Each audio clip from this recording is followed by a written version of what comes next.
चारा घोटाले से जुड़े 5वें मामले में भी आरजेडी प्रमुख लालू प्रसाद यादव को काफी तगड़ा झटका लगा है। करीब 139 करोड़ रुपए की अवैध निकासी से संबंधित चारा घोटाले के सबसे बड़े डोरंडा कोषागार मामले में सीबीआई की विशेष अदालत ने उन्हें 5 साल की सजा और 60 लाख रुपए का जुर्माना लगाया है। लालू के वकील प्रभात कुमार ने उनकी उम्र और अनगिनत बीमारियों का हवाला देते हुए कोर्ट से अपने मुवक्किल को सजा में राहत देने की पुरजोर अपील की थी। वर्तमान में भी लालू अस्पताल में ही भर्ती हैं, लेकिन कोर्ट का रुख सख्त रहा। कानून के जानकार बताते हैं कि इस मामले में लालू को अब कुछ दिन जेल में ही रहना पड़ेगा और बेल के लिए उन्हें ऊपरी अदालत में जाना होगा। लेकिन इस पूरे घटनाक्रम के बीच अब यह चर्चा छिड़ गई है कि लालू की अनुपस्थिति में पार्टी का क्या भविष्य होगा, खासकर तब जबकि उनके दोनों बेटों के बीच एक तरह से वर्चस्व की लड़ाई छिड़ी हुई है।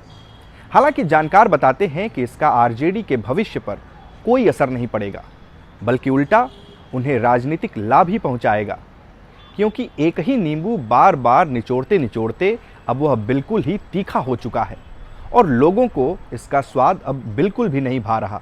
राजनीतिक विश्लेषक प्रोफेसर डीएम दिवाकर के मुताबिक सीबीआई कोर्ट के फैसले का आरजेडी की सेहत पर कोई असर नहीं पड़ने वाला है। लालू एक मास लीडर हैं, उनके अपने फॉलोअर्स हैं, जिनका उनके प्रति विश्वास इतने दिनों के बाद भी कम नहीं हुआ है। आज लालू एक इंस्टीट्यूशन बन चुके हैं। वे बाहर रहें तो अच्छी बात, भीतर रहें तो भी पार्टी पर कोई फर्क नहीं पड़ने वाला। दूसरे प्रमुख राजनीतिक विश्लेषक और इंडियन एक्सप्रेस के असिस्टेंट एडिटर संतोष सिंह का भी कमोबेश यही मानना है, बल्कि वो तो यहाँ तक कहते हैं कि न्यायालय का फैसला उनकी राजनीति पर आज तक कोई प्रभाव नहीं डाल पाया। हालांकि बीच में लालू थोड़े कमज़ोर ज़रूर हुए थे। संतोष सिंह कहते हैं, लालू पर 1997 में चारा घोटाले में चार्जशीट हुई और 3 साल बाद 2000 में हुए चुनाव में उनकी पार्टी फिर से सत्ता में आ जाती है। 2004 के लोकसभा चुनाव में तो उनकी पार्टी कमाल का प्रदर्शन करती है। जब सब यह सोच रहे होते हैं कि लालू फिनिश हो जाएंगे, तो उनकी पार्टी 22 सीटें जीतती है और लालू केंद्रीय रेल मंत्री बनते हैं, विकास की बात करते हैं, मैनेजमेंट गुरु बन जाते हैं। डोरंडा मामले में दिया गया सीबीआई कोर्ट का फैसला रिपीटेड वर्डिक्ट है और ये कहीं से भी आरजेडी की सेहत पर असर डालता नहीं दिखता। 2019 के लोकसभा चुनाव में आरजेडी भले ही शून्य पर आउट हो गई हो, लेकिन 2015 के विधानसभा चुनाव में भी यह सबसे बड़ी पार्टी थी और 2020 में भी सबसे बड़ी पार्टी है। चारा घोटाले में कोर्ट के फैसले से लालू को कोई खास राजनीतिक नुकसान नहीं होने वाला। बिहार में लोग ये पूछते हैं कि एक ही मामले में एक ही व्यक्ति को आप कितनी बार फांसी पर लटकाएंगे। जनता अब यह जानना चाहती है कि क्या देश में यह अकेला घोटाला था? अगर नहीं, तो बाकी घोटालों में क्या हुआ? नीरव मोदी, ललित मोदी, विजय माल्या और मेहुल चोकसी के मामले में क्या कार्रवाई हुई? वास्तव में यह कितना हैरानी भरा है कि लालू के लिए जनता की अदालत का फैसला कानून की अदालत के फैसले से बिल्कुल ही इतर रहा है और पिछले चुनावों के परिणाम इसे साबित करते हैं। चारा घोटाले में लालू पर पहली बार चार्जशीट 1997 में हुई थी, जब बिहार के मुख्यमंत्री के रूप में उनका दूसरा कार्यकाल चल रहा था। चार्जशीट के बाद मुख्यमंत्री पद से उन्हें इस्तीफा देना पड़ा, लेकिन इसके बाद उन्होंने गद्दी अपनी पत्नी राबड़ी देवी को सौंप दी।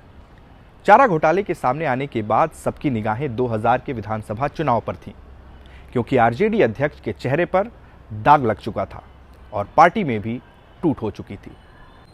लेकिन आरजेडी ने अकेले ही 124 सीटें जीतकर न केवल विरोधियों को करारा जवाब दिया, बल्कि कांग्रेस के साथ मिलकर बिहार में लगातार तीसरी बार सत्ता में वापसी भी की। इसके बाद फरवरी-मार्च 2005 में हुए विधानसभा चुनाव में अकेले 75 सीटें जीतकर आरजेडी फिर विधानसभा में सबसे बड़ी पार्टी बनकर उभरी। वैसे वह सरकार बनाने में असफल रही और राज्य में राष्ट्रपति शासन लगाना पड़ा। 6 महीने बाद हुए अक्टूबर 2005 के चुनाव में भी आरजेडी 54 सीटें जीतने में सफल रही, पर बिहार की सत्ता एनडीए के हाथों में चली गई। इसके बाद 2010 के चुनाव में आरजेडी का प्रदर्शन खराब रहा, जब इसने मात्र 22 सीटें जीती। लेकिन 2015 के विधानसभा चुनाव में 80 सीटें जीतकर एक बार फिर वह सबसे बड़े दल के रूप में उभरी और नीतीश कुमार के साथ मिलकर महागठबंधन की सरकार बनाई। 2020 के चुनाव में भी आरजेडी ने अकेले 75 सीटें जीती। हालांकि आरजेडी के नेतृत्व वाला महागठबंधन 110 सीटों तक ही पहुंच सका।